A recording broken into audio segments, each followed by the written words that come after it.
Salam sejahtera semuanya. Kembali bersama dengan kami, yaitu dengan saya Bu Deli dan Pak Tony Wibowo dalam mata kuliah Sistem Multimedia. Yang kali ini akan saya bahas adalah mengenai salah satu elemen multimedia, yaitu elemen video. Dan kali ini, beberapa material yang akan dibahas adalah sedikit mengulik kembali sejarah perkembangan video, penyajian video, kelebihan dan kelemahan video, jenis video, dan format video. Pada dasarnya, penggunaan video tidak hanya dimanfaatkan dalam dunia entertainment saja. Dewasa ini, pemanfaatan video juga sudah merambah pada dunia pendidikan. Contohnya seperti presentasi-presentasi di kelas, tidak hanya menggunakan slide PowerPoint saja, namun video menjadi salah satu media yang dimanfaatkan untuk penyampaian materi. Di lain sisi, video sendiri juga tidak bisa dipisahkan dalam kehidupan kita sehari-hari. Seperti pemanfaatan video yang dulunya hanya menonton, tapi sekarang juga digunakan untuk penyebaran dan mendapatkan informasi dari media-media sosial yang ada. Sehingga menjadikan perubahan yang signifikan dalam cara kita berinteraksi dengan konten secara visual. Ngomongin soal video, di sini kita akan bahas tentang pengertian video. Video merupakan salah satu teknologi ekspedisi sinyal elektronik dari gambar yang bergerak. Aplikasi umum yang diterapkan seperti pada televisi. Tapi masa sekarang, video juga bisa menggunakan software khusus untuk pengoperasiannya. Jadi nggak hanya televisi saja ya. Berdasarkan dengan bahasa, kata video itu berasal dari kata Latin, yaitu vidi dan visum, yang artinya melihat atau mempunyai daya penglihatan. Video sendiri merupakan teknologi yang berguna untuk menangkap, merekam, memproses, mentransmisi, dan bahkan mengatur ulang gambar yang bergerak. Dalam bidang multimedia, video diartikan sebagai sumber multimedia visual yang menggabungkan sejumlah gambar menjadi satu kesatuan gambar yang dapat bergerak. Video sendiri mengantarkan sinyal ke dalam sebuah layar dan memproses urutan tangkapan layar yang akan ditampilkan. Nah, dengan pengertian yang tadi sudah dipaparkan tentang video, tidak perlu saya tampilkan dan juga tidak perlu saya bahas satu-satu di dalam material kita kali ini ya. Mengingat bahwa pengertian video itu sangat luas. Jika Anda cari di internet, Anda searching di internet gitu ya, Anda dapatkan dari buku referensi, pendapat para ahli tentang pengertian video sangat banyak sekali. Nah, jadi kalau ngomongin soal pengertian video lebih lanjut, silakan dilakukan searching, baca-baca di internet dan juga buku referensi, dan Anda pahami masing-masing, sehingga dari pemahaman Anda mampu untuk merangkum pengertian video yang terbaik menurut versi Anda sendiri. Selanjutnya kita lanjut materi kita terkait pada sejarah video. Nah, perkembangan video itu dimulai pada tahun 1878, yaitu seorang fotografer asal Inggris bernama Edward Muybridge menciptakan serangkaian gambar bergerak dengan menggunakan kamera. Dan penemuan ini menjadi babak ataupun gerbang baru untuk pengembangan teknologi dan seni visual. Lalu lanjut lagi, pada tahun 1895, Lumiere Brothers, yaitu Louis dan Auguste Lumiere, mengenalkan sinematografi, yaitu sebuah alat yang mampu untuk digunakan pada pemutaran film di teater. Dan pada tahun inilah menjadi awal era sinema dan popularitas film sebagai bentuk hiburan atau entertainment. Nah, jadi untuk pengaruh video dalam perkembangannya, yaitu pada perkembangan seni visual, tentu video ini membawa pengaruh yang sangat signifikan.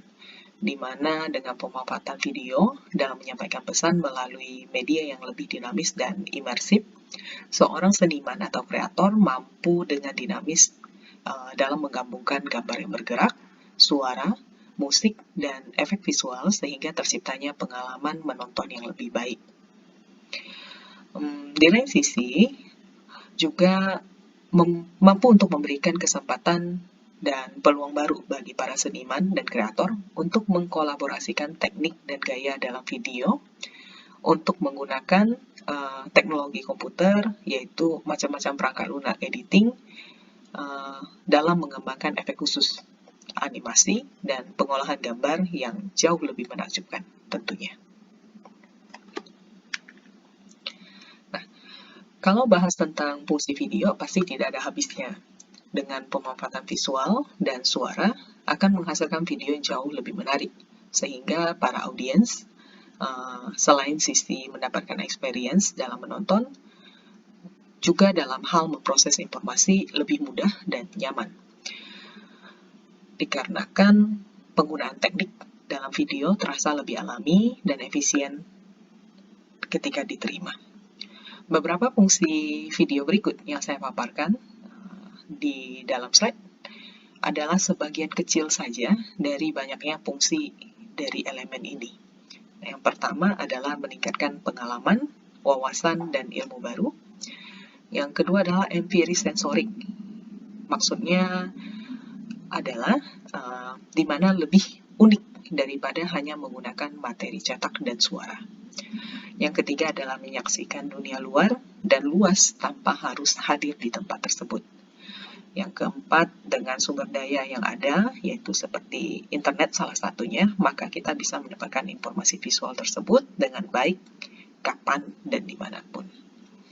Dan yang kelima adalah meningkatkan keahlian dalam literasi dan komunikasi digital. Nah, saya sekali lagi mengingatkan bahwa ngomongin soal fungsi video, saya harapkan Anda tidak terpaku pada 5 poin di dalam slide ini, karena fungsi video sangat banyak sekali. Ketika Anda ditanya gitu ya, jangan bingung ketika menjawab. Jadi rasakan saja, kita sebagai seorang audiens, kita sebagai seorang pengguna, kira-kira fungsi video apa saja sih yang kita rasakan selama ini. Oke. Dan saya lanjut, yaitu pada jenis video. Poin pertama dan yang kedua akan kita bahas adalah penyajian video. Banyaknya perkembangan produk video, maka tidak asing lagi akan muncul perbedaan pada jenis video berdasarkan pada bidangnya. Berikut adalah contoh-contoh jenis video, yaitu ada 3 kategori besarnya ya.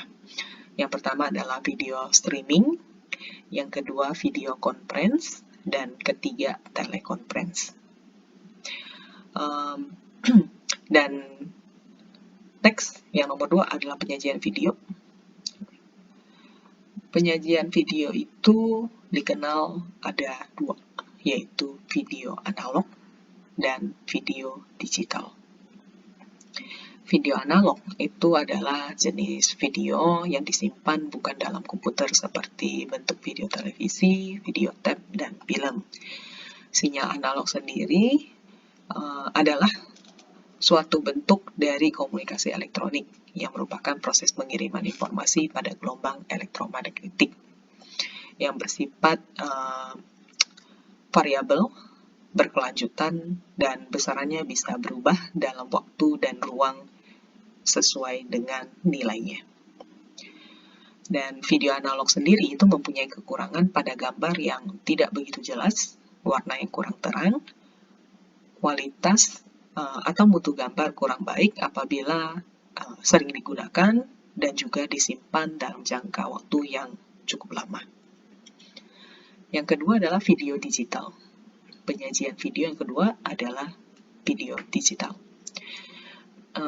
Medium untuk penyimpanan video yang digunakan pada rangkaian komputer ini adalah video-video digital ya biasanya ya. Jadi gambar dan suara digital itu direkam dalam pita magnetik, tapi itu menggunakan sinyal digital berupa kombinasi angka 0 dan 1.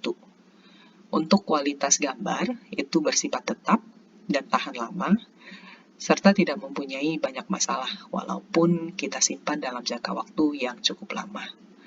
Dan untuk kualitas video itu biasa dipengaruhi oleh frame rate, ukuran gambar, dan kedalaman warna.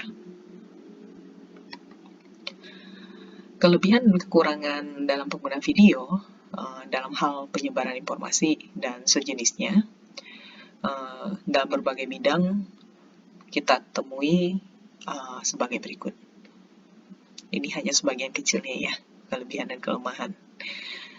Saya paparkan di sini ada masing-masing 3 kelebihan dan 3 kelemahan, dan mungkin saya rasa Anda bisa lebih banyak lagi apa yang Anda rasakan dan apa yang Anda temukan dari hasil studi Anda nantinya. Oke, yang pertama adalah kita bahas tentang kelebihan video ya. Yang pertama, komunikasi yang efektif. Dimaksud yaitu di mana sebuah video itu mampu untuk menyampaikan informasi dengan pesan dengan cara yang kuat dibandingkan dengan hanya menggunakan gambar dan atau menggunakan teks yang bersifat jauh lebih dinamis. Dengan kombinasi gambar yang bergerak, suara, musik, dan efek visual, maka sebuah video itu mampu untuk menyampaikan pesan dengan menggambarkan emosi yang jauh lebih nyata, sehingga dapat mempengaruhi penonton yang menonton itu menjadi lebih baik. Yang kedua adalah daya tarik visual. Tentu ya, kalau ngomongin soal video, tidak dibantahkan lagi, video sendiri itu mempunyai daya tarik visual yang kuat, yaitu dari segi warna, gerakan, dan animasi, sehingga terciptalah sebuah konten yang lebih menarik dan menghasilkan pengalaman visual yang lebih baik. Yang ketiga, kelebihan video adalah mampu untuk mengajak dalam keterlibatan dan retensi. Maksudnya di sini bahwa video sendiri itu dikembangkan tentu sudah bersifat dinamis dan menarik.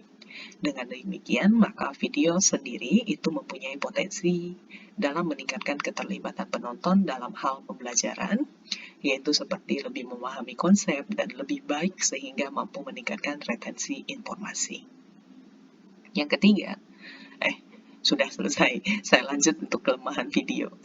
Nah, kelemahan video yang pertama adalah aksesibilitas dan fleksibilitas. Di sini poin ini menyangkut kepada keterbatasan akses dan koneksi internet.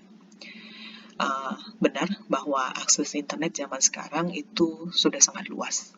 Namun ada beberapa daerah tidak bisa kita pungkiri bahwa sulit atau bahkan tidak memiliki akses internet sama sekali.